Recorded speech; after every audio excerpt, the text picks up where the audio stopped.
오늘은 복음의 성취자 주 예수 그리스도라는 제목으로 우리 하나님 말씀 우리 함께 나누겠습니다.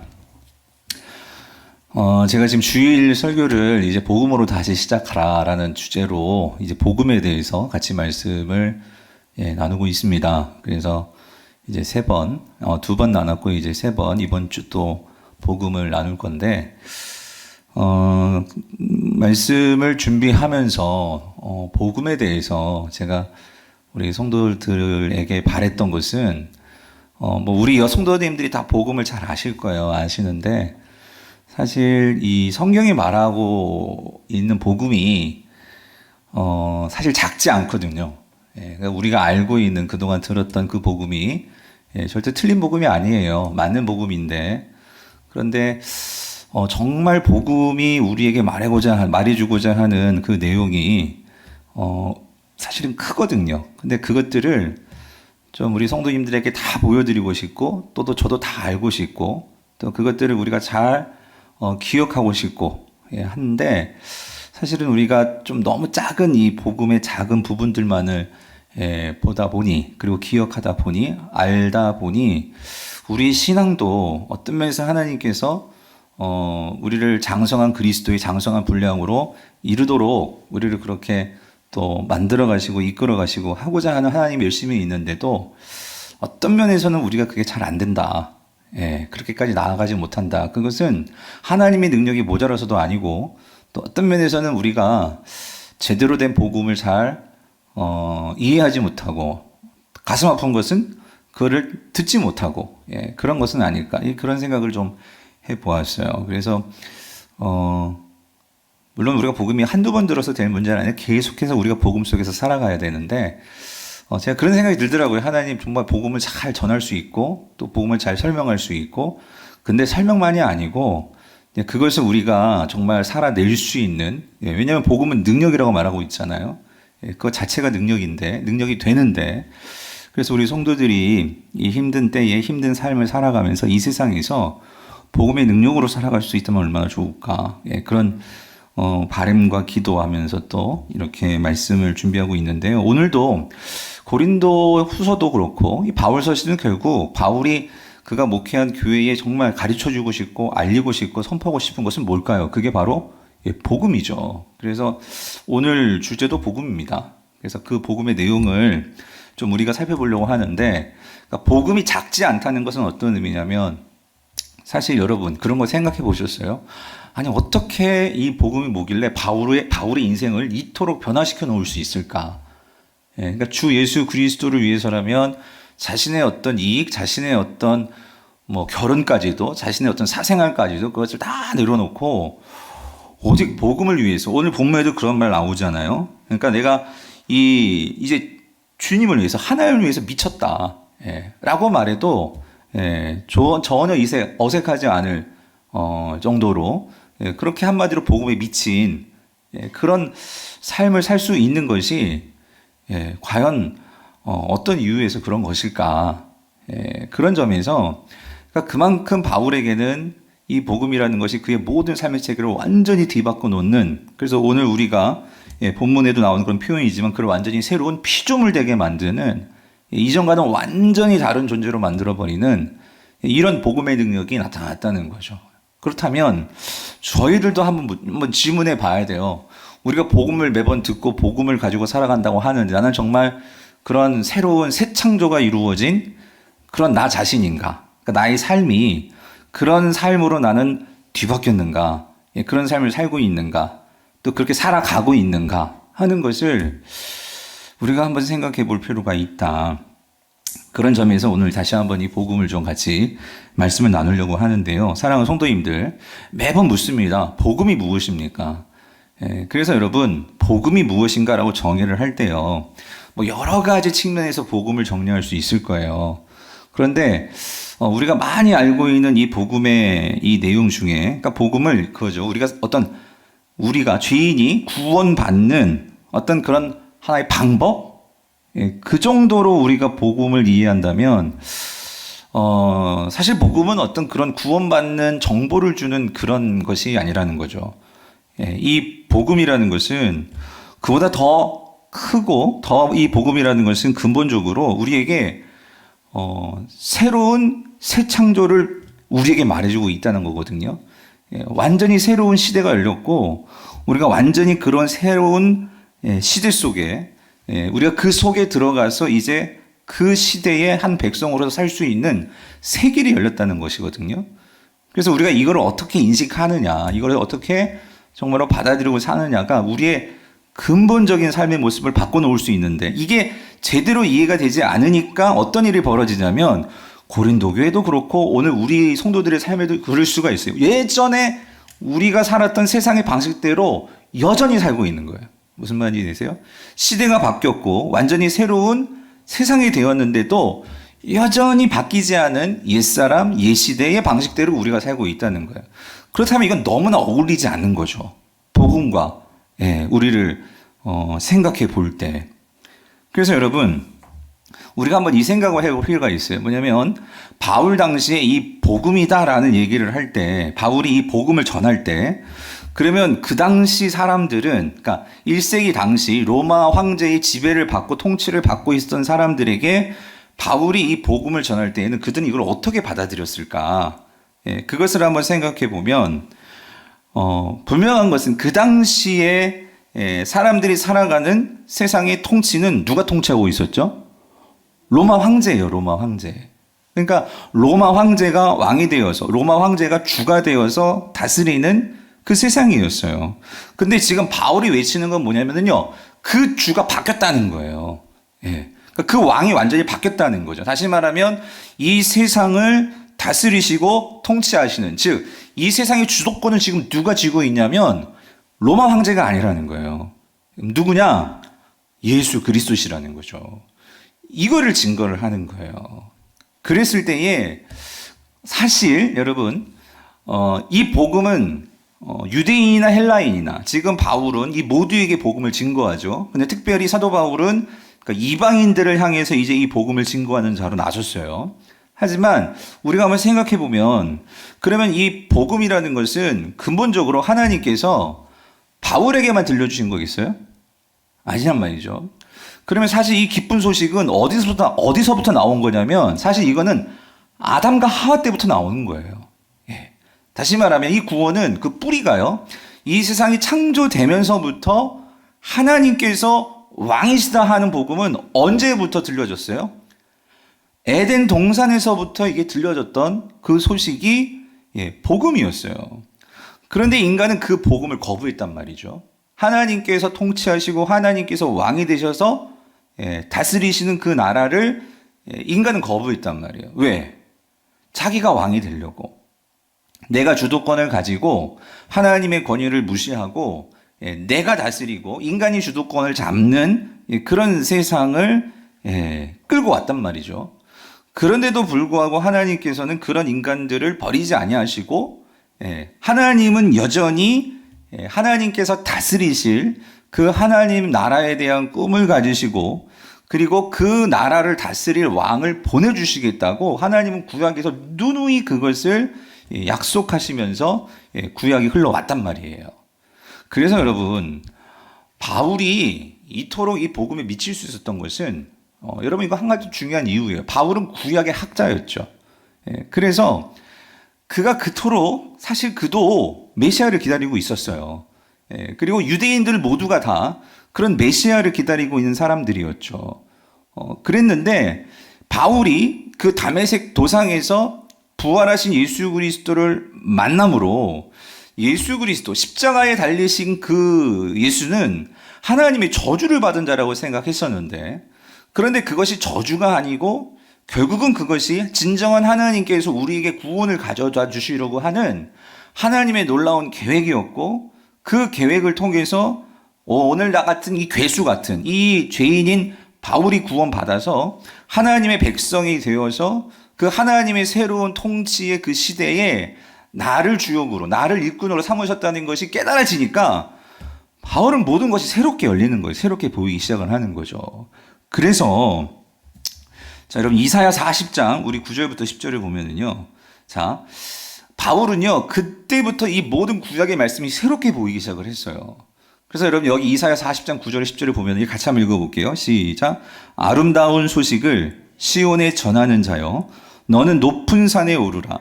아름다운 소식을 예루살렘에 전하는 자여 너는 힘써 소리를 높이라. 두려워하지 말고 소리를 높여 유다의 성읍들에게 이르기를 너희 하나님을 보라. 보라, 주 여호와께서 장차 강한 자로 임하실 것이요 친히 그의 팔로 다스리실 것이라. 자, 여러분 여기에요. 사실 바울이 선포하는 그 복음은 그냥 이렇게 어디서 뚝 떨어진 복음이 아니었고요. 이 구약의 말씀들이 예수 그리스도를 통해서 완전히 재해석이 되고 그것이 분명하게 보여졌기에 바울은 누구보다도 담대함을 가지고 복음을 선포했던 거예요. 그래서 여기 보면 이 아름다운 소식이라고 되어 있잖아요. 이게 히브리 말로 이게 복음이란 말이에요. 복음. 아름다운 소식, 기쁜 소식, 좋은 소식. 이 토브라는 게 좋은 그런 의미도 있단 말이죠. 그러니까 지금 이게 복음이에요. 복음. 야, 복음이 뭐냐? 이건 소식이죠. 그래서 무슨 소식인데 그 소식은 뭐냐면 이거예요. 10절에 보니까 결국은 너희 하나님을 보라인데 왜 하나님을 보냐면 10절에 보라 주 여호와께서 장차 강한 자로 어떻게 된다고요? 임하신다는 거예요. 임하실 것이요. 그리고 친히 그의 뭘로? 팔로. 이 팔이라는 것은 히브리인들에게 팔은요. 하나님의 팔, 하나님의 손은 뭘 의미할까? 이건 능력입니다. 능력. 그러니까 능력으로 뭐 한다? 다스리실 것이라. 다스린다. 여러분 많이 어디서 우리가 듣던 개념이죠. 여러분 즉 간단히 말하면 이거예요. 복음은 능력이다 이거예요. 복음은 능력이다. 근데 여러분 로마서 1장 16절 맨 마지막에 뭐래요? 복음을 부끄러워하지 않는데 복음은 모든 믿는 자에게 구원을 주시는 하나님의 뭐다고? 능력이라 그거죠. 능력이라. 이거를 이사야는 어떻게 표현하고 있어요? 아름다운 소식이 뭐다? 그의 팔로 다스릴 것이라. 즉 똑같은 말이죠. 복음은 뭐다? 능력이다. 지금 이걸 말하고 있는 거예요. 근데 왜 능력이냐면 왜 능력일까요? 하나님께서 친히 다스리시기 때문에. 10절 주 여호와께서 장차 강한 자로 임하실 것이요. 근데 이게 누구냐는 거예요. 이게 강한 자로 임하시는 그 분이 누구시냐는 거예요. 이게 누구예요? 이사야 당시는 모르지. 이런 메시아가 올 걸 알았지만 바울도 그걸 기다렸고 그리고 이스라엘 사람도 예수님 당시뿐만 아니라 바울 당시의 유대인들도 이 메시아를 기다렸어요. 그래서 하나 더 보죠. 우리 이사야 52장 7절도 마찬가지. 자, 좋은 소식을 전하며 이 좋은 소식이 뭐예요? 이게 복음이라고. 좋은 소식을 전하며 평화를 공포하며 여기 복된 좋은 소식을 가져오며 여기 구원이란 단어가 나오죠. 구원. 복음은 모든 믿는 자에게 뭘 주시는? 구원을 주시는 이 개념이 나오잖아요. 구원을 공포하며 시온을 향하여 이르기를 내 하나님이 뭐 한다? 통치하신다. 그러니까 여러분 이거예요. 복음이 왜 능력이냐면 하나님께서 다스리신다는 거예요. 다스리신다. 이걸 달리 말하면 하나님께서 이제 왕이 되신다 그 소리예요. 즉 하나님께서 이제 다스리시는 세대가 온다. 시대가 된다는 거죠. 여러분 이게 복음이에요. 근데 여러분 지금 이사야가 이 말씀을 주실 때에 이 당시 구약 당시의 상황을 우리가 좀 이해할 필요가 있어요. 지금 이사야 당시에 이사야 선지자가 이 말씀을 선포할 때는 어떤 배경이 되어 있었냐면 이건 지금 예언하는 거예요. 뭐냐면 이스라엘이 결국 하나님을 버리고 우상숭에 빠져가지고 결국 누구에게 사로잡혀서 속박 가운데 억압을 당하게 되냐면 어디에게? 바벨론에게. 바벨론에게 포로로 끌려가서 거기에서 바벨론의 노예가 되고 그렇게 속박당하면서 살아가게 될 것을 예언하는 말씀이 이사야예요. 그런데 종말에 하나님께서 뭐라고 말씀하시냐면 메시아를 보내심으로 그들을 구원하실 구원자를 보내심으로 이 모든 것들을 다 끊고 이 모든 것들을 다 물리치고 하나님께서 심판하심으로 다시 그 하나님의 백성들을 구원하실 거다. 하나님이 오셔서 너희를 다시 다스리시는 나라가 세워질 거다. 이게 이사야가 전하는 복음이었어요. 바울도 이거를 기대하고 있었고 예수님 당시에 이스라엘의 상황도 마찬가지였죠. 그 당시 이스라엘 상황은 누구에게 속박되어 있었죠? 로마에게 속박되어 있었단 말이에요. 그러니까 그 당시 유대인들도 어떤 상황이냐면 이 복음을 바라고 있었던 거예요. 어떤 복음? 그 메시아가 와서 우리를 다스리심으로 그 로마로부터 우리를 구원해 줄 그 메시아를 기다리고 있었단 말이죠. 그 구약의 학자였던 전문가였던 바울도 그걸 다 알고 있죠. 그래서 그 강한 팔로 우리를 다스리실 메시아를 기다리고 있었는데, 근데 예수님이 오셨는데 어떻게 하셨죠? 강한 팔은 무슨 강한 팔? 약한 팔로 십자가에 달려가지고, 예? 하나님의 저주라고 할 수 있는 그 나무에 달려서 죽었단 말이에요. 그러니 바울이 그게 이해가 되겠어요? 그러니까 바울이 되기 전에 사울이, 근데 그 예수님의 제자들과 어떤 사람들은 그 나무에 달린, 내가 구약의 학자인데 이사야는 분명히 강한 팔로 우리를 다스릴 거라고 말을 했는데 약하기 약한 그런 순 같은 모습으로 그렇게 죽은 메시아가 어딨냐는 거죠. 말도 안 된다는 거죠. 이해되시죠? 이런 상황이었던 거예요. 그랬는데 그런 바울에게 예수님께서 찾아오셨잖아. 어디에서? 다메섹 도상에서. 그래서 그 다메섹 도상에서 그 예수 그리스도가 나타나셔가지고 주님께서 뭘 하시는 거야?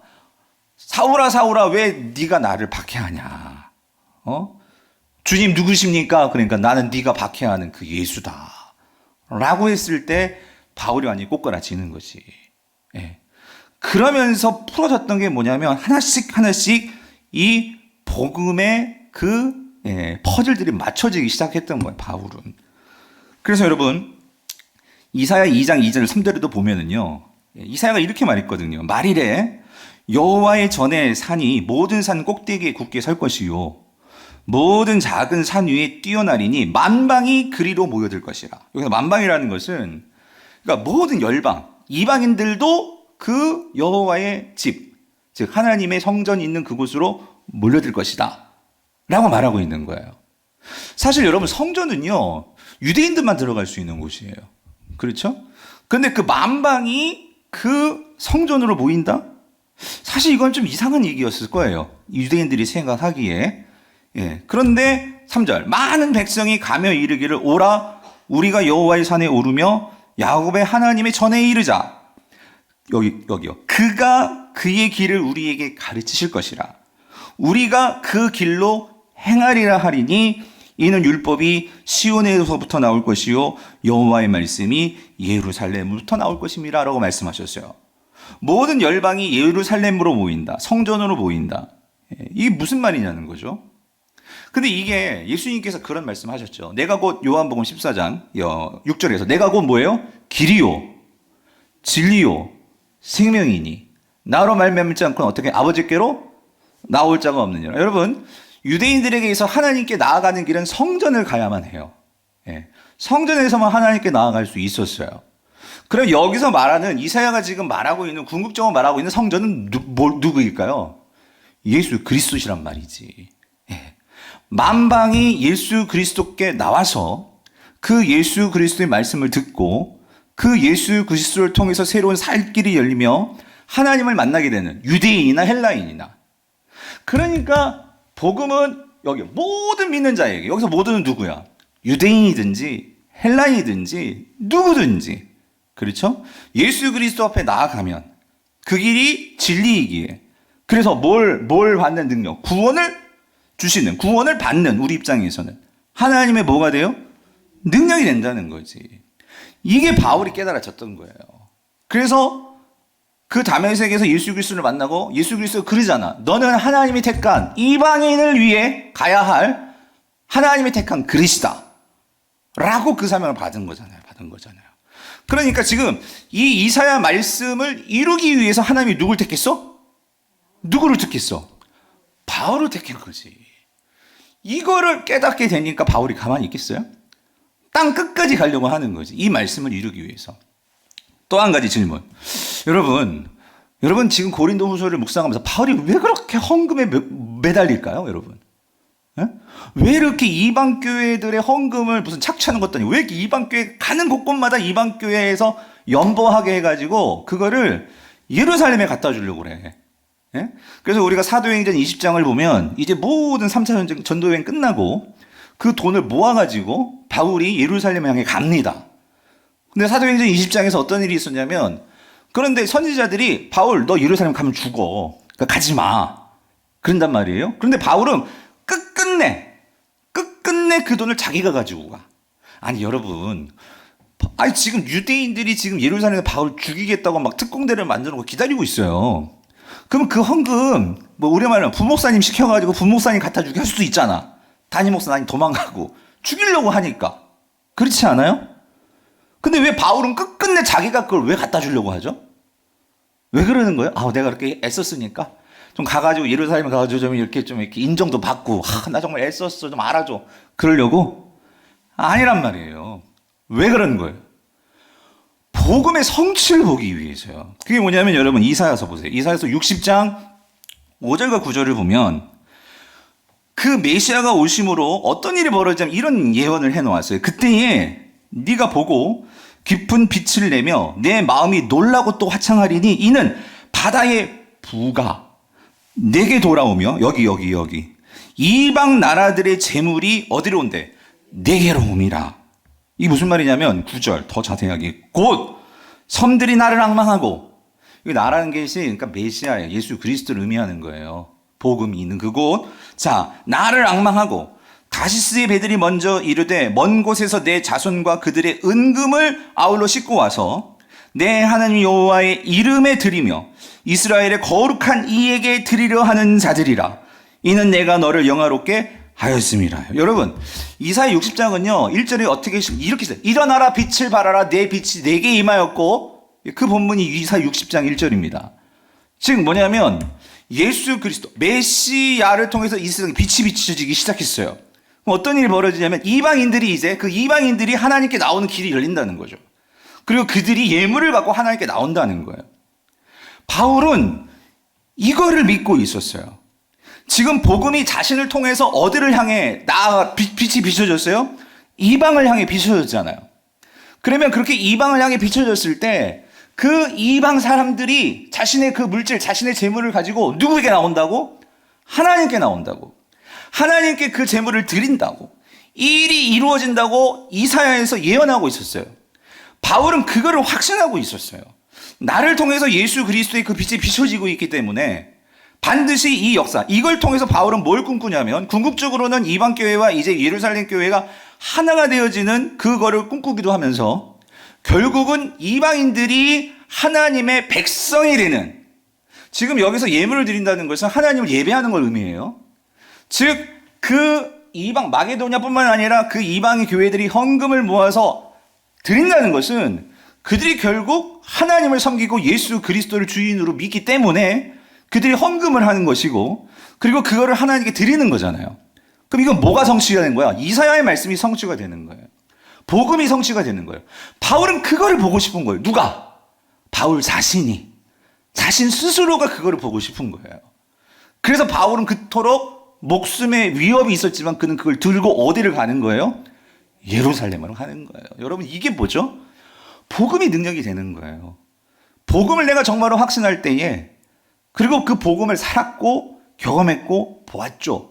그럴 때에 그 죽음도 뭐 하지 않아? 두려워하지 않는 거지. 그 복음을 가지고 나아가는 이 바울은 얼마나 설레었겠어요. 사랑하는 성도님들, 복음은 그냥 관념이 아니에요. 복음은 그냥 예수님께서 날 위해 십자가에서 죽으셨어, 이걸 그냥 머리로만 믿는 게 아니라고요. 복음은 예수 그리스도가 이 세상을 통치하시는 새로운 세상이 열렸단 말이에요. 바울은 그거를 믿고 그거를 바라보니까 가만히 있을 수가 없는 거예요. 오늘 우리가 소망하고 제가 꿈꾸고 기도하고 간절히 이 말씀을 또 준비하면서 제가 지난주부터 조금 고민이 생겼었어요. 뭐냐면 이 로마서가 여러분 설교하기가 쉽지 않아요. 그 로마서는 어떤 면에서는 이게 교리이기도 하고 바울이 이 복음을 논증하는 거거든요. 근데 이 바울 복음의 뒷배경에는 이런 구약적인 배경이 있단 말이에요. 오늘도 이거 그냥 싹 빼고 복음만 그냥 이 복음, 이 말씀만 이렇게 증거할 수도 있어요. 그런데 그렇게 되면 왜 복음이 이토록, 그러니까 바울이 이토록 복음에 미쳐 이렇게 정말 가만히 있지는 못하는 걸까?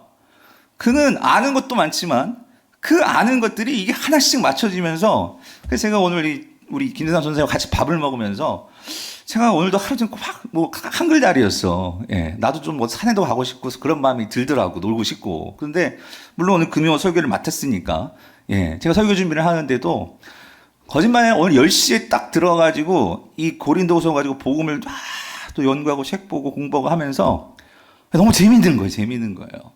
뭐가 재밌냐면 이 구약에서부터 그 하나하나 하나님께서 우리에게 그 하나님의 기쁜 소식을 전해고자 하나님은 이것저것을 막 이렇게 계획을 세우시고 우리를 하나님 나라의 백성으로 삼으셔가지고 그 새로운 하나님 나라의 통치 속에 우리를 들어오게 하셔서 하나님의 이 영광스러운 일에 우리 동참하시기 위해서 자기 아들까지 십자가에 내어주실 정도로 여러분 이 세상에 누가 하나님께서 성육신 하셔가지고 그것도 십자가에 달려 죽어가지고 이걸 누가 생각했겠어요 이런 일을. 그랬는데 그런 일들이 이루어진 것을 생각하니까 저도 막 흥분이 되는데 그러니까 하다 보니까 벌써 6시가 됐더라고. 밥 먹을 시간이 됐더라고. 그래서 같이 밥 먹으면서 얘기를 하면서 이게 너무 재밌는 거예요. 근데 제가 조금 이해되더라고. 뭐냐면 바울이 얼마나 바리새인 중에 바리새인이고 얼마나 그 율법을 지키려고 애썼으며 얼마나 구약의 학자입니까? 그런데 그런 모든 것들이 막 풀리지 않았던 것들이 예수 그리스도를 자기가 부활하신 예수 그리스도 십자가에 달리신 예수 그리스도 그분을 만나니까 모든 게 다 풀려지는 거지. 그러면서 뭐가 깨달아지느냐? 여러분 오늘 본문입니다. 여러분 13절 보세요. 13절을 같이 보니까 13절 오늘 본문 우리가 만일 미쳤어도 뭐예요? 하나님을 위한 것이요. 정신이 온전하여도 너희를 위한 것이니. 그러니까 만약 이게 무슨 말이냐면 인생의 목적과 방향이 완전히 바뀌어버렸어. 예전에는요 하나님을 위해서 한다고 했지만 결국 그것은 나 자신을 위한 거였어. 나의 의를 위한 거. 근데 이제는 완전히 정말 하나님을 위해서 그냥 내가 뭐를 해드린다 이런 종류가 아니라 완전히 하나님께 뿅 간 거지. 하나님께 완전히 미쳐버린 거예요. 너무 좋아가지고. 이해되세요? 그리고 이제는 나 자신을 위한 삶이 아니라 누구를 위해 살아? 너희를 위해서 하는 거지. 이웃을 위해서 하는 거지. 왜? 하나님께서 나를 이방인의 사도로 부르셨으니까 이제 나의 모든 삶은 너희를 위한 거야. 그런데 이렇게 되게 된 그 이유가 뭐냐면 바울에게는 복음이 어떻게 이해가 됐냐면 이거예요. 14절 같이 읽어봅시다. 시작. 그리스도의 사랑이 우리를 뭐예요? 강권하시도다. 이거는 복음의 내용을 말하는 게 아니라 그 복음을 정말로 알게 되니까 바울이 복음에 대해서 갖는 감정과 그 느낌과 바울에 대한 바울이 복음에 대한 그의 벅찬 가슴을 이렇게 표현하는 거예요. 나에게 있어서 복음보다 그리스도의 사랑이다 이거예요. 사랑이다. 여러분, 하나님이 나를 얼마나 사랑하는지를 바울은 그거를 복음을 통해서 깨달은 거야. 어떻게 될 정도로? 완전히 미쳐버릴 정도로. 그리고 내 삶을 위해서가 아니라 너희를 위한 삶으로 살아갈 정도로. 그렇게 완전히 미쳐버린 거지. 그래서 여러분 여기 이 강권하시다 이건 뭐냐면 쉬네코란다는데 이 쉬네코 함께 네코는 뭘 붙잡다. 뭐냐면 하나님이 나를 꽉 붙들고 계시다는 것이 느껴지는 거예요. 복음을 자기가 이해하게 되니까. 여러분. 왜 그러냐면 여러분 아무리 생각해봐도 나는 만약에 하나님 편을 생각해 볼 때 나는 하나님이 나를 붙잡을 이유가 없어. 왜냐하면 나는 그 하나님이 그렇게 복음으로 보내신 예수 그리스도를 핍박한 자였거든. 그렇죠? 그런데 하나님은 그런 내가 뭐라고 나에게 어떻게 찾아오셔가지고 나를 택하셔가지고 나를 이방인의 사도로 세우셨단 말이지. 이걸 생각해 보니까 이것만 놓고 보더라도 하나님은 나를 꽉 붙들고 계셨구나. 조금 더 바울이 이제 학자니까 성경을 보면서 깨닫는 건 뭐냐면 하나님께서 하나님의 백성들이 그 하나님을 배반하고 하나님을 떠나갔지만 즉 하나님 싫다고 우상 섬기다가 이스라엘 백성들은 바벨론의 포로로 끌려갔고 그렇죠? 지금도 정신 못 차려가지고 지금 이 이스라엘은 로마의 정말 그 포갑과 압정 속에 살아가고 있단 말이에요. 그런데 그런 우리를 하나님은 그냥 버리지 아니하시고 우리를 꽉 붙들고 계셨어. 그래서 여러분 결국 이거더라고요. 이스라엘 백성들도 사실 메시아를 원했지만 그들은 예수 그리스도를 메시아로 보지 못한 이유가 뭔지 아세요? 여러분 사실 지금 바벨론도 그렇고 로마도 그렇고 그러니까 이게 뭐냐면 바벨론도 제국이었거든요. 그 제국에 황제가 있었어요. 로마도 마찬가지 제국이거든요. 그럼 지금 이 세상을 다스리고 있는 것은 누구예요? 로마 황제죠. 그렇죠? 그런데 사실 하나님은 이런 보이는 권력들을 통해서 뭘 보여주고 싶었냐면 지금 이 세상은 뭔가 이 세상이 꽉 붙들고 이 세상을 다스리는 그러한 세력이 있다는 거예요. 세력. 그렇죠? 근데 인간들은 보이는 것을 추구하다 보니까 그 세력의 중심에서 누굴 봤냐면 로마 황제를 본 거예요. 황제. 그래서 어떻게든지 로마 황제에게 잘 보이고 로마의 황제의 방식대로 살아가고 그래서 내가 이 땅에서 성공하고 잘 살고 잘 먹고 그러려고 이제 로마 황제를 쫓아갔던 거죠. 그런데 여러분 그거예요. 그런데 하나님은요 항상 그래요. 우리에게 더 본질적인 것을 보게 만들어 주십니다. 사실 로마 황제나 이 바벨론의 황제나 이 모든 것들은 사실 이건 실체가 아닙니다. 정말 실체는 뭐예요? 성경이 말하는 실체는 보이지 않는 것이 실체예요.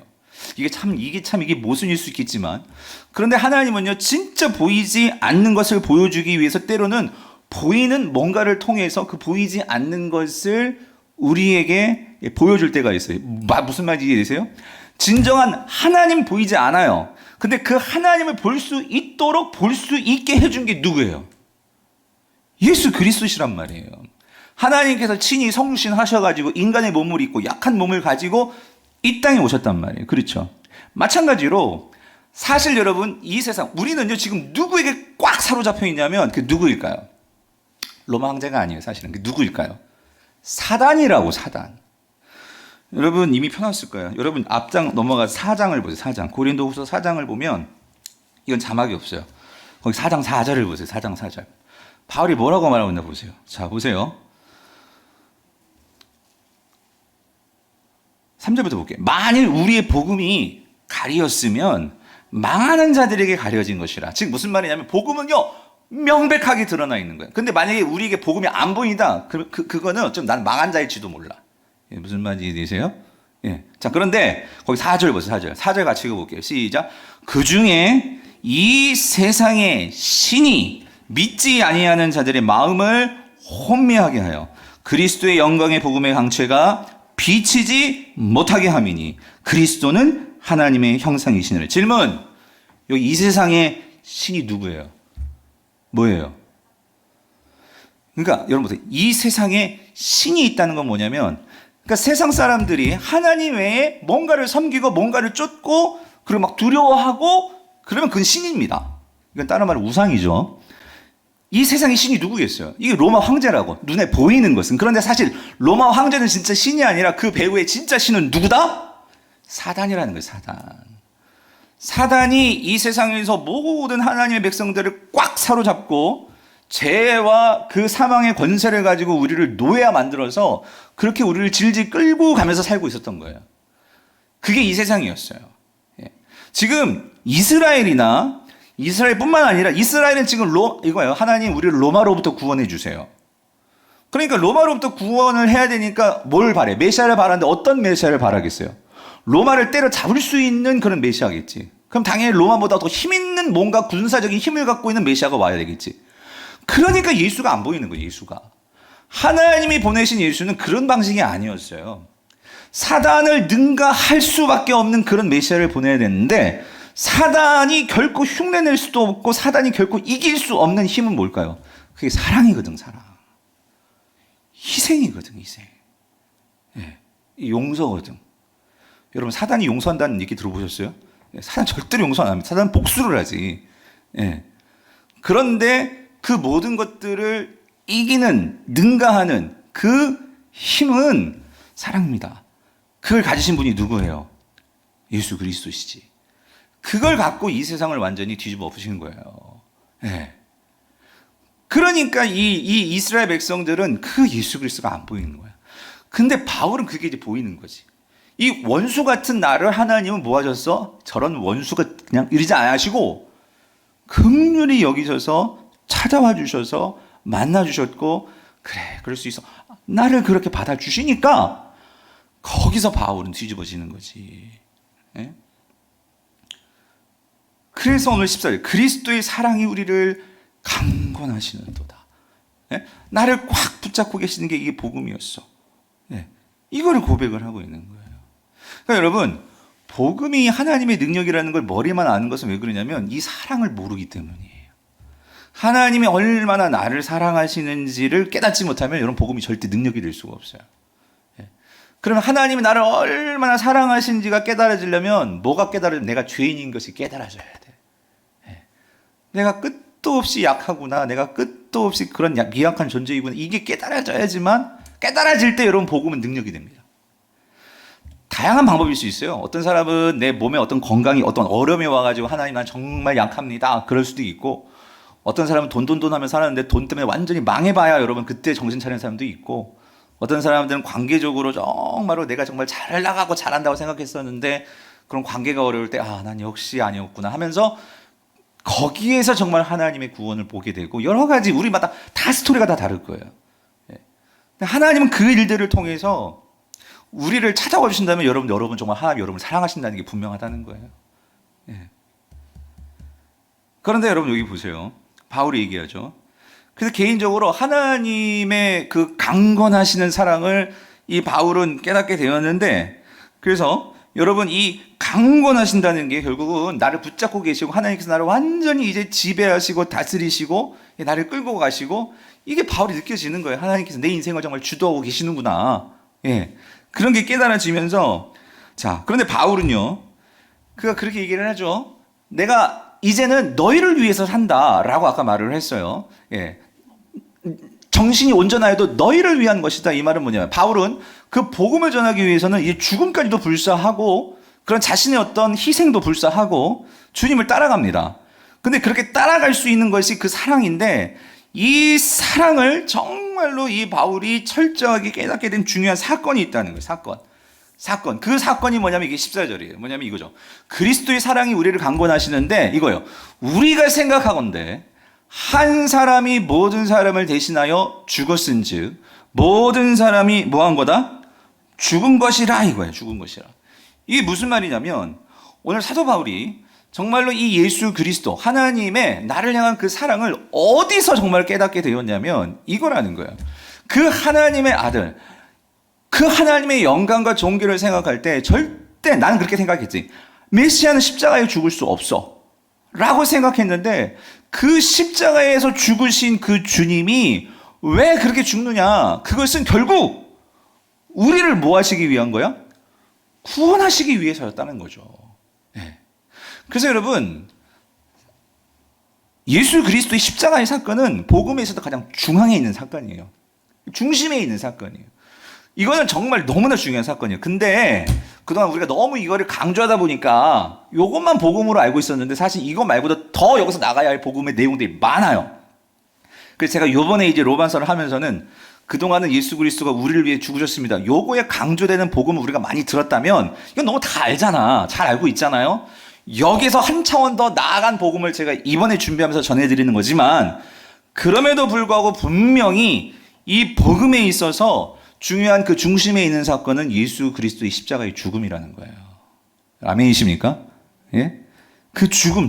그런데 여러분 이거 잘 이해하세요. 예수 그리스도의 죽음이 그러니까 나를 사랑하셔서 나의 모든 죄를 용서해 주시기 위해서 그렇게 죽으신 사건이기도 하지만 바울이 그가 구약을 알고 하나님의 언약을 아는 학자로서 이 죽음을 곰곰이 생각해 보니까 여기 한 가지 중요한 사건이 있어요. 그게 나 한 사람만이 아니라 여기 이렇게 얘기하죠. 한 사람이 예수 그리스도가 자 어떤 사람? 모든 사람을 대신하여 죽었다는 거예요. 이 말은 뭐냐면 오늘 그 예수 그리스도의 그 사건은 그러니까 우리의 모든 죄를 뭐하는 사건이야? 대속하는 사건이 되었다는 거죠. 대속의 사건. 이걸 다른 말로 말하면 오늘 예수 그리스도의 죽으심이 그 한 사람의 죽음이 우리 모든 사람의 죽음이 된다는 이 의미는 어떤 의미가 있냐면 예수 그리스도의 죽음은 곧 우리를 대표하는 죽음이었다는 거지. 그렇죠? 여기에서 이 대표한다는 의미가 결국은 무엇을 말해주냐면요. 여러분 이겁니다. 그러니까 바울이 이런 게 좀 어렵다는 거예요, 여러분. 바울은 이 어떤 단어를 쓸 때 여기에는 엄청난 의미가 담겨 있거든요. 근데 이거를 끄집어낼수록 엄청난 거기에서 은혜가 되는 거야. 이거를 끄집어내는 게 어떤 의미가 나오냐면 이런 의미가 나오는 거예요. 결국 그러면 여러분 이겁니다. 그러면 우리가 결국은 모든 사람을 대신하여 죽었다는 것은 뭐냐면요. 그러니까 예수가 없으면 우리 모두 다 죽어야 돼. 그러니까 이 말은 그러니까 하나님의 심판을 받아야 된다 그 소리예요.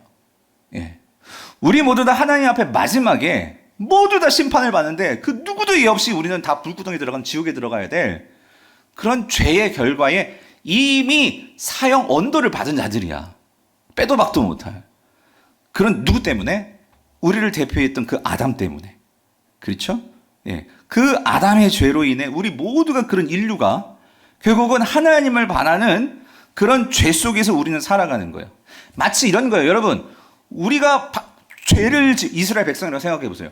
우리가 우상에 빠져가지고 내가 그렇게 살다가 바벨론의 포로를 끌려갔어. 거기서 애 낳았어. 그럼 그 애도 누구의 종이 돼야 돼? 바벨론의 종이 돼야 되잖아요. 같은 이치야, 같은 이치. 이게 대표성이 올리고 이것이 결국 우리의 공동체적인 그러한 결과인데 죄가 그런 성향이 있다는 거예요, 죄가. 아담의 죄로 인해서 아니 왜 내가 무슨 죄를 지었어요, 목사님? 꼭 이런 사람들이 있는데 그게 이런 의미라는 거예요. 대표성의 원리라는 게 우리나라가 지금 식민지가 돼버렸으면 우리 애들도 오면 여전히 식민지가 되는 거죠. 거기서 살아야 되는 거지. 그런 상황이란 말이에요. 그런데 어떻게 생각하면 너무 억울할 수도 있겠죠. 그런데 이 일에 대해서 하나님께서 어떻게 하셨냐면 이 모든 것 자체를 하나님께서 여러분 그럼 생각해 보세요. 그러면 우리가 결국 이 죄 때문에, 결국 아담의 죄 때문에 우리가 이러한 이 영향 속에 있는데 그러면 그냥 죄만 이렇게 쓱 지워준다고 이 문제가 해결될 문제냐고. 그러니까 우리가 죄를 지을 때마다, 그래서 구약 백성들은 죄를 지을 때마다 양 한 마리씩 죽인 거죠. 소 죽이고. 그렇죠? 근데 또 죄 지으면 또 양 죽여야 되고 소 죽여야 되고 이런 거예요. 이건 근본적인 해결이 아니란 말이지. 그렇죠? 마찬가지. 그래서 여러분 이거예요. 하나님께서 쓰신 방법은 뭐냐면 이제 그렇게 하지 않겠다. 내가 너희에게 완전한 자유를 주고 완전한 새로운 세상. 우리가 이러한 죄 가운데 여전히 살면 그렇게 죄의 영향 속에서 그렇게 노예같이 살아가는데 하나님께서 새로운 길을 열어주셨는데 그게 뭐냐면 이 죄의 세력을 완전히 심판하시겠다는 거예요. 죄의 세력이 누구예요? 아까 봤잖아. 4장 4절에서. 이 세상의 신을 내가 완전히 심판해버리겠다. 그 세상의 신을 심판해버림으로 오늘 하나님의 백성이었던 자들이 그 세상의 신에 빠져가지고 그렇게 죄된 자로서 살아가는데 이제는 더 이상 하나님께서 근본적으로 그 사단이 하나님의 백성들 다시 그 죄로 인해서 그들을 노예로 삼지 못하도록 완전히 내가 너희들을 완전히 새로운 신분으로 만들어주고 내가 새롭게 그 죄로부터 꺼집어내가지고 내 백성으로 삼겠다. 이 일을 하시기 위해서 하나님께서 하신 역사가 뭐냐면 그 하나님의 아들이 십자가에 달려 죽으심으로 그 당신의 죽음으로 누구를 심판하시냐면 사단과 그 세상의 악한 이 죄의 세력들을 심판하신 거예요. 여러분 그게 뭐예요? 그게 십자가 사건이라는 거예요. 그러므로 우리는 이거를 내 개인적으로 받아들이면 주님께서 나의 죄를 위해서 십자가에 달려 죽으셨어요. 그렇게 해석할 수도 있어. 하지만 하나님은 그 정도가 아니고 이 하나님의 십자가 사건이라는 것은 창세기에서 예언해놨죠. 하나님께서 뭐냐면 여자의 후손을 통해서 여자의 뱀은 여자의 그 후손의 발 뒤꿈치를 물을지 모르지만 여자의 후손은 그 뱀의 후손의 뭐를 날려버려? 죄송해요. 대갈박을 완전히 날려버린다. 머리를 밟아버린다. 그 소리는 뭐냐면 완전히 심판해버린다. 그 얘기잖아요. 십자가가 그런 사건이란 말이에요. 십자가가 그냥 단지 우리의 죄를 이제 너 죄 없어 그 정도가 아니고 이 십자가 사건이라는 것은 그 사단을 완전히 심판해버리는 그 하나님, 즉 다시 말하면 그 하나님께서 이제 모든 것을 완전하게 다스리시는 그 하나님의 나라가 시작이 되었음을 선포하는 사건. 그래서 십자가에서 죽으시고 이거를 확증해 주시기 위해서 일어난 사건이 뭐예요? 예수 그리스도의 부활이라는 거지, 부활. 그러므로 바울은 그 십자가를 볼 때마다 어떤 감격이 들까요? 나는 약해. 난 또 넘어질 수 있어. 그렇지만 이미 예수 그리스도께서 그 죄의 모든 세력들을 심판하셨기 때문에 난 더 이상 죄의 노예가 될 수 없어. 아멘이십니까? 그렇게 사단은 죄를 사단이 아니지. 바울은 그 죄를 이겨갔다라는 거예요. 하나님께서 우리를 완전히 새로운 새 나라의 백성으로 만들어 주셨고 예수 그리스도가 이렇게 새로운 세상을 만들어 주셨고 그 예수 그리스도가 이 사단과 이 세상의 신을 이렇게 심판했는데 그렇죠? 오늘 우리가 이 땅을 살아가면서 여전히 우리가 어떻게 옛 시대, 옛 방식, 그 옛 사단에 노예된 죄된 습관으로 어떻게 살아갈 수 있느냐? 이게 로마서 6장이고 그 하나님의 그 은혜가 우리를 결코 사단의 죄에서 우리를 정죄할 수 없다. 너희들이 어떤 존재인 줄 알아? 하나님의 사랑에서 끊을 수 없는 그런 존재야 라고 말하는 게 로마서 8장이고 예. 이 복음의 능력과 이 십자가를 아는 자들은 당연히 그래서 이 세상을 살아가는 방식이 다를 수 있다는 거예요. 근데 우리가 십자가를 예수님께서 우리를 위해서 십자가에서 죄를 사해 주셨죠. 이거 놀라운 은혜죠. 근데 그동안 너무 이 은혜를 감상적으로 무슨 말인지 이해되세요? 그렇게만 받아보니까 이해하다 보니까 때로는 사단에 대해서 여러분 사단은 이미 심판하신 거예요. 예수 그리스도. 아멘이십니까? 예. 그 사단의 권세를 우선 더 이상 놀아나서는 안 된다는 거죠. 예.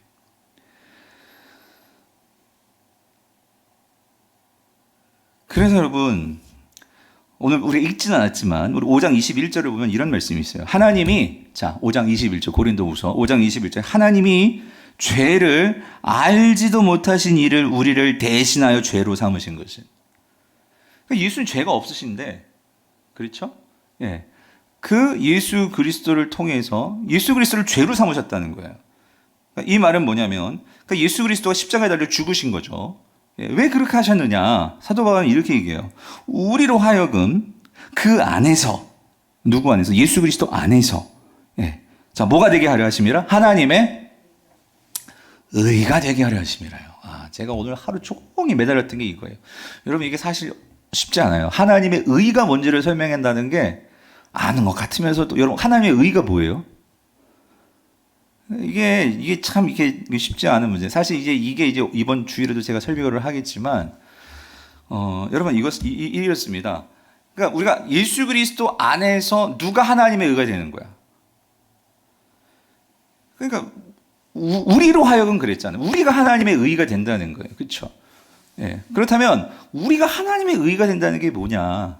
그러니까 다시 말하면 이걸 여러 가지 해석할 수 있는데 대부분 한 두 가지로 요약해서 정리하면 학자들이 여러 가지 설명이 많아요. 근데 이거를 두 가지로 정리해 보면 첫 번째는 이게 하나님의 의다. 이거는 하나님께서 우리에게 주시는 어떤 의의 신분일 수 있어요. 신분. 아까도 말했죠. 우리가 그동안은 사단의 노예에 그렇게 끌려다니는 그런 존재였었는데 예수 그리스도가 우리를 대신하여 죽으심으로 누구를 심판했다? 사단을 완전히 심판해버렸다고.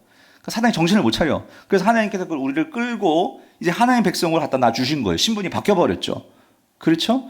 예, 이렇게도 해석할 수 있고 그런데 그 신분이 근데 여기서 하나님의 의가 되게 하려 하심이라 라고 했을 때 그래서 이거를 제가 이제 이렇게 구약에 가서 생각해 보면 그런데 구약에 가서 생각해 보면 구약적인 개념에서 이 의로움이라는 것은 하나님과의 관계를 말하는 거거든요. 예, 그렇다면 하나님과의 관계에서 어떤 관계가 있냐면 오늘 이거예요. 이거 한번 찾아보실래요? 여러분 이건 자막이 없어서 창세기 22장을 한번 보세요. 창세기 22장. 자, 거기 보시면은요, 17절, 18절을 한번 볼게요. 이 맥락은 아브라함이 이삭을 바치는 상황이었어요. 근데 하나님께서 이삭을 살려주시고, 하나님이 준비해 놓으신 어린 양을 죽이심으로 이제 이삭이 살아나죠. 예, 그런 맥락에서 하나님께서 어떠한 언약을 주십니다. 언약. 약속의 말씀을 주세요. 아브라함에게. 어떤 언약의 말씀을 주시냐면 이런 말씀을 주시죠. 17절.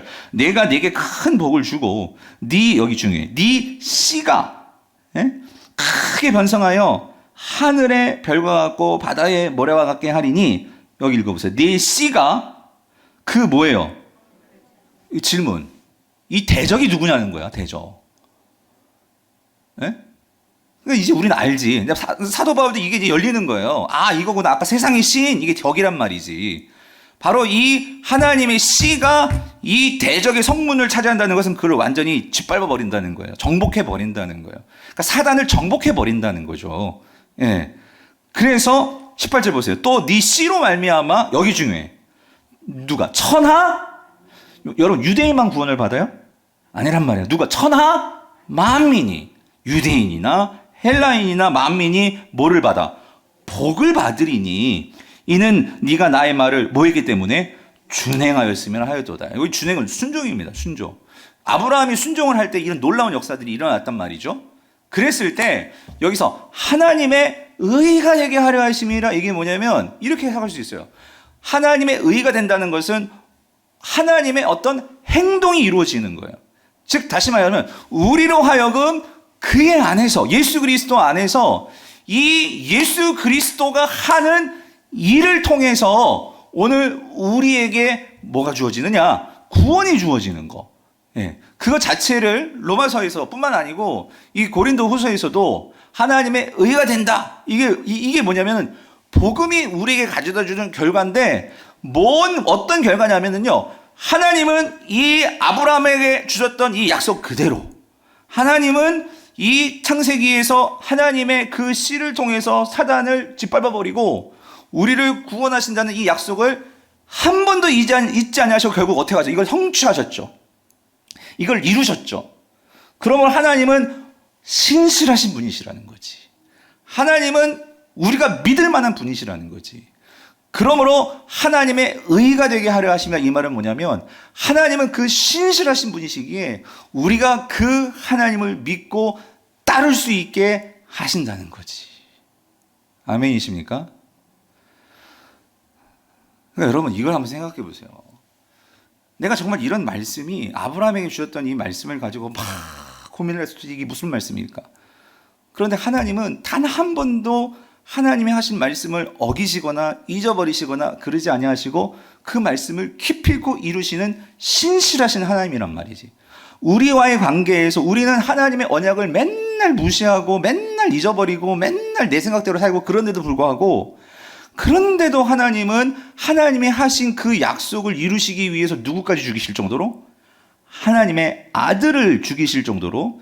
그래서 그 아들을 죽이시고 마치 이삭을 살리신 것처럼, 어린 양을 죽이시고 지금 이삭을 살리신 것처럼, 하나님은 그 하나님의 아들을 죽이시고 우리스를 살리시기 위해서, 우리는 하나님의 언약을 지키지 않았는데도 하나님은 뭘 지키셔? 그 언약을 끝까지 지키시는 그 하나님.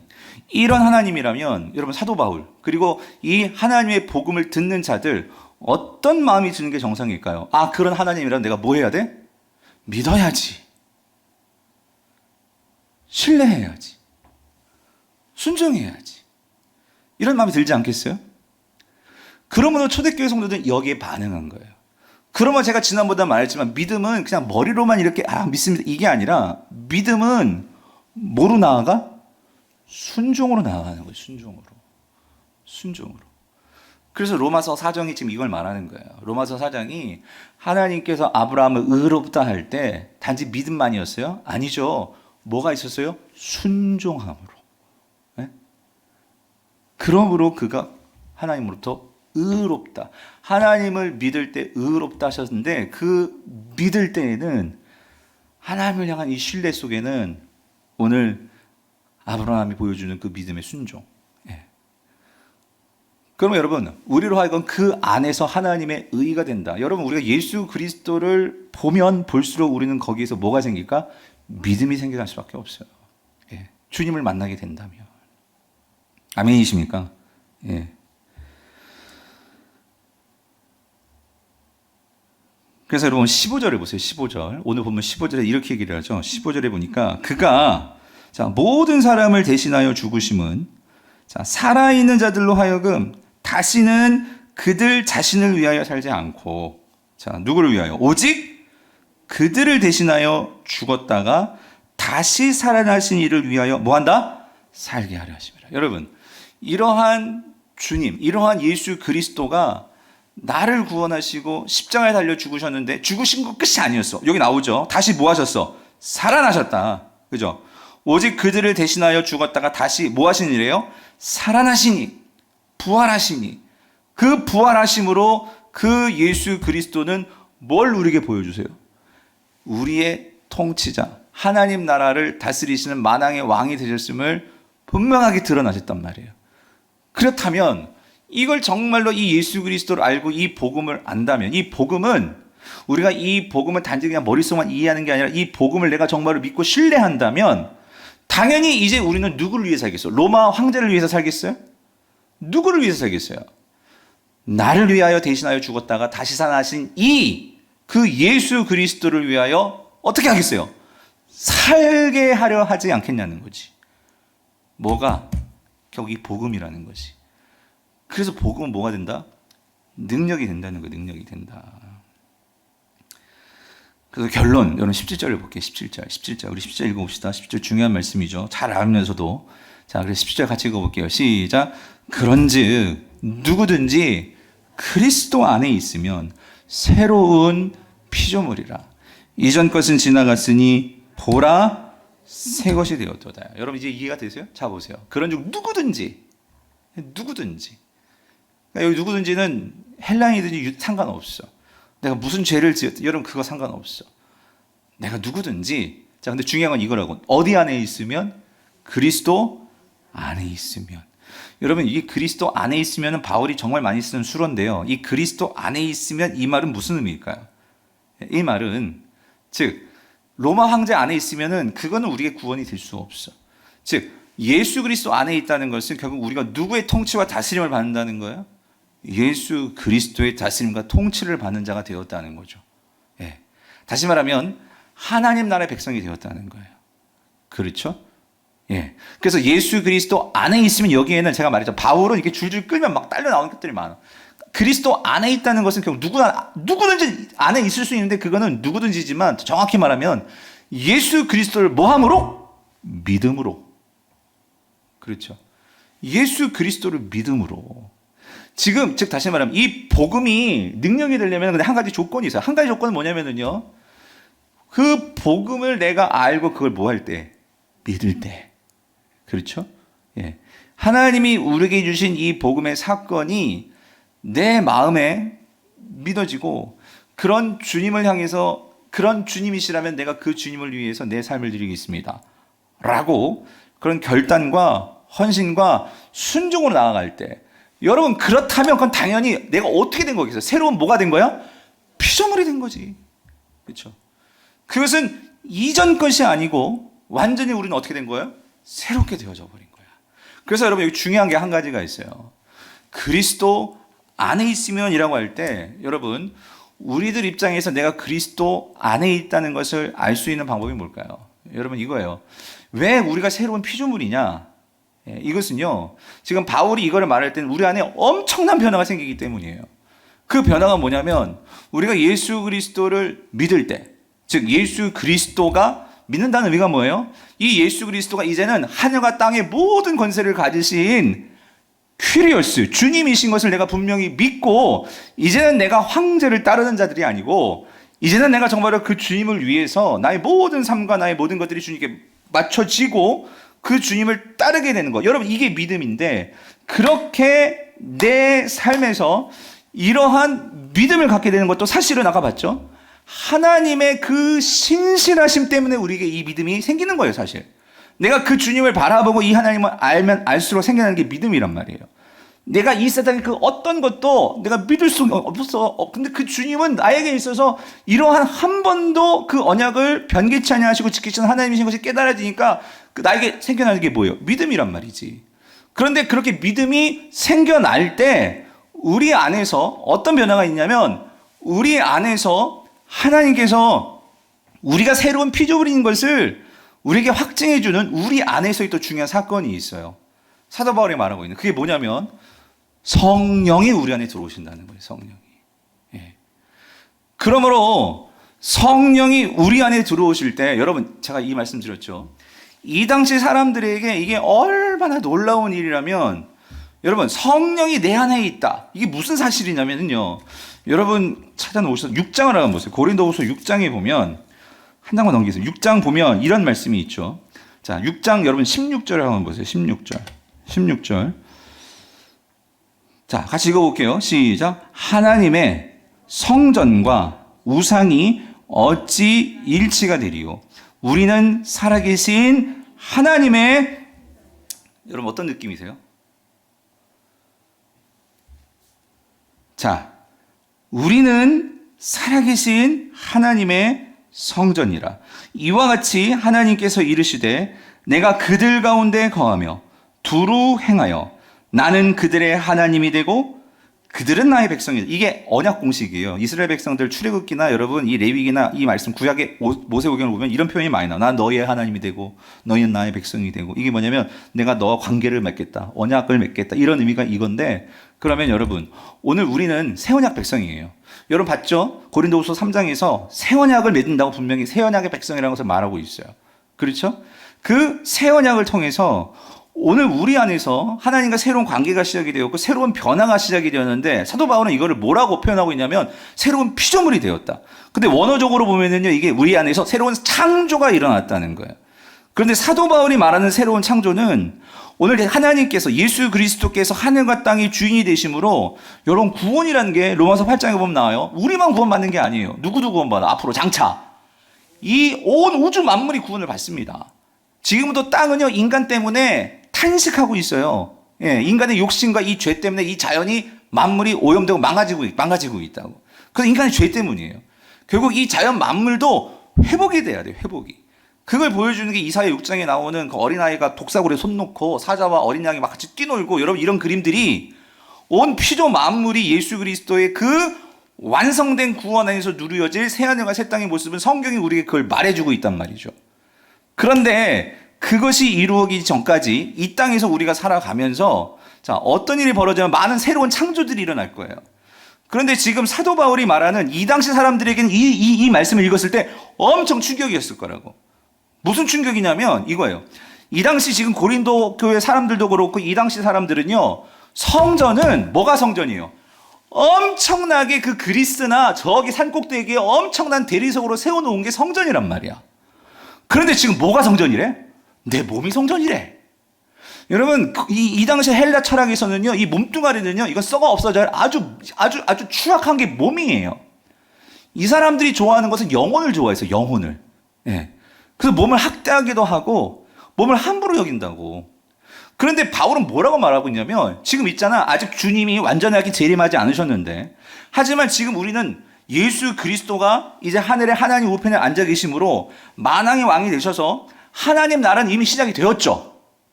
아멘이십니까? 왜 하나님 나라가 시작이 되었냐면, 아까 봤잖아요. 예수 그리스도가 십자가에 달려 죽으시고 부활하신 걸 이미 누구를 심판하셨어? 이 세상의 왕인 사단을 심판하셨어요. 그러므로 하나님 나라는 이미 뭐 했어? 시작이 된 거예요. 하지만 시작이 되었지만 아직 완전하게 임하진 않았죠. 그렇죠? 하나님이, 여러분 이렇게 생각하시면 돼요. 구약 백성들은 말씀을 드렸죠. 이 세상이 완전히 다 종말되고 하나님 나라가 시작된다고 생각했던 게 구약이었어요. 근데 하나님은 그거를 미리 앞당겨서 우리에게 하나님 나라를 보여주시는 거예요. 왜? 이놈의 이스라엘 백성들이 아무리 말을 해줘도 그걸 믿지 못하고 자기 방식대로 이 세상 좋아하면서 살아가. 우상 만들고 그렇게 살아가. 그러니까 하나님께서 어떻게 해요? 그 미래를 먼저 앞당겨 보여주신 거예요. 너에게 이런 좋은 세상이 있다. 하나님께서 이루시는 완전한 이 에덴의 회복에 하나님 나라가 있다. 이거를 미리 보여주신 분이 누구세요? 예수 그리스도시란 말이야. 아멘이십니까? 그래서 이거를 미리 보여줬는데, 자, 이거예요. 지금 이 맥락을 좀 설명하는 거예요. 이 당시 사람들은 그렇게 그 높은 산에 올라가서 그러한 아폴로 신전, 뭐 비너스 신전, 뭐 아프로디테 신전, 막 여기가 이게 신전이라고 생각했었는데, 근데 그리스도인들을 보면 뭐 그런 신전에 안 가고 어디서 모여? 집에서 모여. 집에서. 그러니까 세상 사람들이 보면, 아, 저기 무슨 신전이야. 무슨 집에서 뭐하고 저 무슨 뭐 하고 있는 거야? 그러는데 우리는 왜 그러느냐? 신전 누가 신전이야? 내가 신전인데. 근데 그 이유가 뭐예요? 여러분, 신전은 그러니까 사람들이 그렇게 생각하는 거잖아요. 그 신전에 그 신이 있다라고 생각하기 때문이 있잖아요. 근데 우리 기독교는 그 신이 어디에 있어? 내 마음속에 있어. 내 마음속에 하나님이 계시다고. 여러분, 그게 누구예요? 성령님이지, 성령님. 여러분, 이거 엄청난 거 아니에요? 이거를 깨달았던 초대교회 성도들은, 그러니까 그들은 집에서 모여서 같이 떡을 떼고 같이 교제하고 삶을 나누고, 이게 가능한 거지. 여러분, 내 안에 정말 성령님이 계시고 내가 하나님의 그런 전이라는 것을 정말로 우리가 믿고 살아간다면 우리가 어떻게 살겠어요? 우리가 이 사실을 잊어버린 거 아니에요? 우리가 정말 주님을 믿는다고 하면서도 우리가 이 사실을 잊어버리고 그렇게 살아가니까 우리의 삶대로 모습대로 여러분 그렇게 살아버린 게 아니냐고요. 누구든지 그리스도 안에 있으면 우리는 뭐예요? 새로운 피조물이라. 이전 것은 지나갔으니 보라 새 것이 되었도다. 성도님들 이게 복음입니다. 이러한 일이 시작이 되었고 이런 것을 누리는 게 복음이에요. 그러므로 이 복음을 전하고 그 복음의 그 말씀을 내가 알고 사는 것 자체가 나에게 뭐가 될까요? 능력이 될 수밖에 없는 거지. 바라기는 오늘 우리 모든 성도님들이 정말 이런 복음의 능력으로 우리가 정말 그렇게 살아갔으면 좋겠어요. 준비한 건 많은데 근데 요거 하나만 읽어보고 마칠게요. 자, 그래서 자 보세요. 빌립보서 3장 10절 14절. 자, 요거 같이 읽어봅시다. 시작. 내가 그리스도와 그 부활의 권능과 고난의 참여함을 알고자 하여 그의 뭘 본받아? 죽으심을 본받아. 여기 보세요. 바울의 이 복음의 그 설명 속에는 항상 이 두 가지 사건이 반드시 나와요. 항상 부활과 그의 고난에 참여함이라는 것은 십자가의 사건을 말해. 근데 사도 바울은 이렇게 얘기하죠. 그것을 보세요. 내가 그리스도와 부활의 권능과 고난의 참여함과 그리고 여기 하나 주어가 빠져서 그리스도를 알고자 하여. 그래서 뭐 한대? 그의 죽으심을 본받아. 예수 그리스도의 죽으심을 본받는다. 그러니까 여러분, 뭐 죽으심을 본받아 자살한다는 소리야? 그거 아니죠. 그러니까 죽으심을 본받아. 그 말은 뭐냐면 결국 예수 그리스도의 그 삶을 내가 지금 이 땅에서 현재부터 그것을 본받는다는 거야. 그 삶을 따라 산다는 거죠. 그렇죠?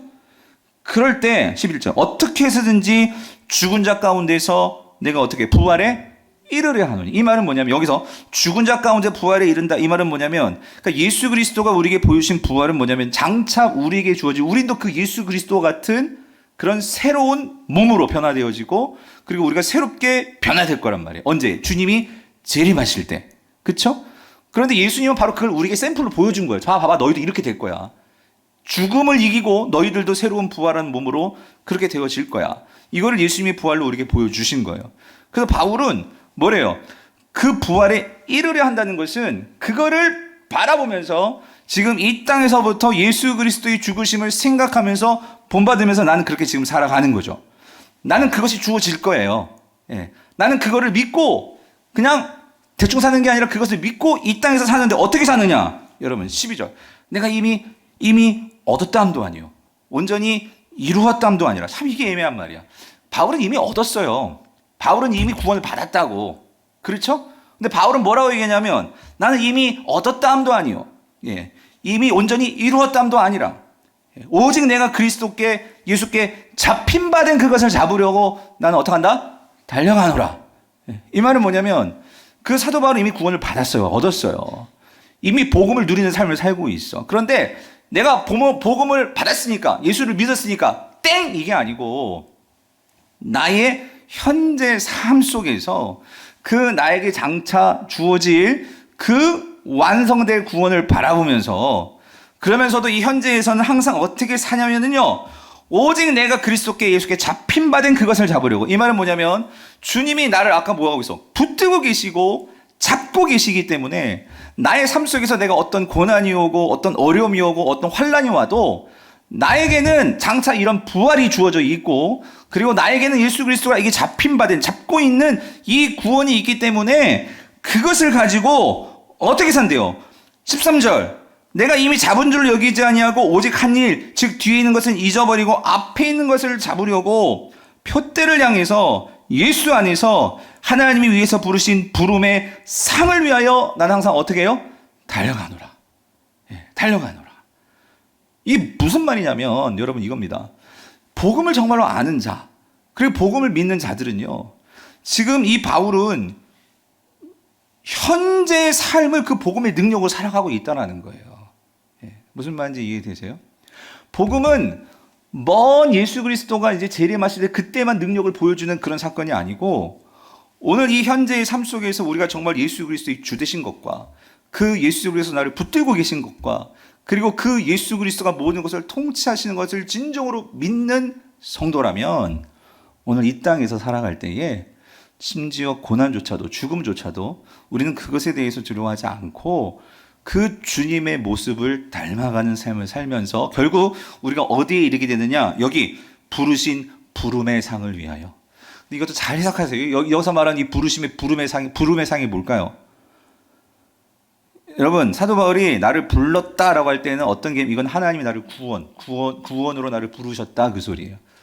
그러니까 즉 다시 말하면 나의 구원은 이미 시작이 되었지만 하나님께서 장차 그 완성된 구원을 주실 그거를 항상 바라보면서 항상 하나님 앞에 설 것을 내가 생각하면서 난 그거를 소망하면서 지금 나의 삶이 그 그리스도를 닮은 아름다운 모습으로 항상 되어질 것을 바라보면서 난 하루하루를 그렇게 살아간다는 거예요. 여러분께 도전하고 묻습니다. 여러분은 하루하루 살면서 뭘 생각하시면서 사십니까? 내가 하루하루 더 주님을 닮아간다. 내가 더 주님의 모습을 정말 더 닮은 모습으로 하나님 앞에, 주님 앞에 서기를 원한다. 이런 소망이 있으시냐는 거죠. 오늘 저와 여러분들이 이런 소망을 갖자는 거죠.